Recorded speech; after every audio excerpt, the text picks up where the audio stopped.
കേരളം എന്ന സംസ്ഥാനം ഇന്ത്യയുടെ ഭാഗമല്ലേ എന്ന് സംശയം തോന്നുന്നതാണ് കേന്ദ്ര ബജറ്റെന്ന് CPM സംസ്ഥാന സെക്രട്ടറി MV ഗോവിന്ദൻ. ന്യായമായ സഹായങ്ങൾ പ്രതീക്ഷിച്ചെങ്കിലും പരിഗണന ലഭിച്ചില്ല. ഇതിനെതിരെ CPM ശക്തമായ പ്രതിഷേധം സംഘടിപ്പിക്കുമെന്നും MV ഗോവിന്ദൻ തളിപ്പറമ്പിൽ പറഞ്ഞു. സ്വകാര്യ മേഖലയ്ക്ക് കൂടുതൽ ഊന്നൽ നൽകുന്ന ബജറ്റാണ് അവതരിപ്പിച്ചത്.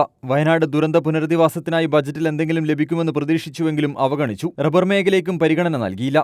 രാജ്യത്തിന് തന്നെ മുതൽക്കൂട്ടാകുന്ന വിഴിഞ്ഞം തുറമുഖത്തിന് കേന്ദ്രം നൽകുമെന്ന് പറഞ്ഞ ഫണ്ട് പോലും നൽകാതെ അവഗണിച്ചു. ആദായ നികുതി വിഭാഗത്തിന് ഇളവ് നൽകിയെന്നത് ആശ്വാസകരമാണ്. എന്നാൽ ഭൂരിപക്ഷം വരുന്ന സാധാരണക്കാർക്ക് വേണ്ടി ഒരു പ്രഖ്യാപനവും ബജറ്റിലില്ല. തെരഞ്ഞെടുപ്പ് മുന്നിൽ കണ്ട് ബീഹാറിന് വാരിക്കോരി നൽകിയിരിക്കുകയാണ്. അത് കാണുമ്പോൾ കേരളം ഇന്ത്യയിൽ അല്ലേ എന്ന് തോന്നിപ്പോകും. കേരളം പിന്നോക്ക സംസ്ഥാനമാണെന്ന് പ്രഖ്യാപിച്ചാൽ സഹായം നൽകാമെന്നാണ് കേന്ദ്ര സഹമന്ത്രി ജോർജ് കുര്യൻ പറയുന്നത്. കേരളം മുന്നേറിയത് LDF സർക്കാരിന്റെ പ്രവർത്തനത്തിന്റെ ഫലമായാണ്. ഏത് പ്രതിസന്ധി ഉണ്ടായാലും കേരളം മുന്നോട്ട് തന്നെ പോകും.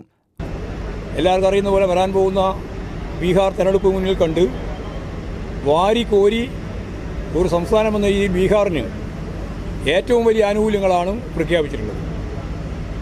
അത് പ്രഖ്യാപിക്കുമ്പോഴാണ് ഞാൻ നേരത്തെ പറഞ്ഞതുപോലെ കേരളം ഇന്ത്യയിലല്ലേ എന്ന് സംശയിക്കുന്ന രീതിയിൽ ഒരു നയാ പൈസയും കേരളത്തിന് വേണ്ടി നൽകാത്ത ഒരു സാഹചര്യം ഉണ്ടായിട്ടുള്ളത്. അപ്പോൾ സാമ്പത്തിക മേഖലയിൽ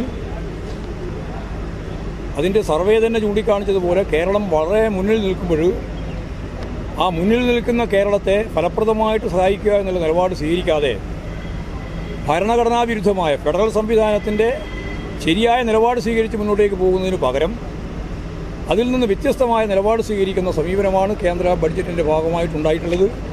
ഇന്ത്യയുടെ ഭാഗമല്ലേ എന്ന് സംശയിക്കത്തക്ക രീതിയിൽ ഒരു കാര്യവും സംസ്ഥാനത്തിൻ്റെ ആവശ്യകതയുമായി ബന്ധപ്പെട്ട്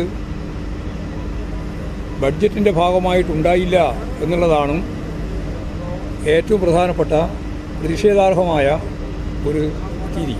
കേന്ദ്ര സർക്കാരിന്റെ അവഗണനയ്ക്കെതിരെ സംസ്ഥാന വ്യാപകമായി പ്രതിഷേധം സംഘടിപ്പിക്കുമെന്നും MV ഗോവിന്ദൻ പറഞ്ഞു. News bureau, Taliparamba.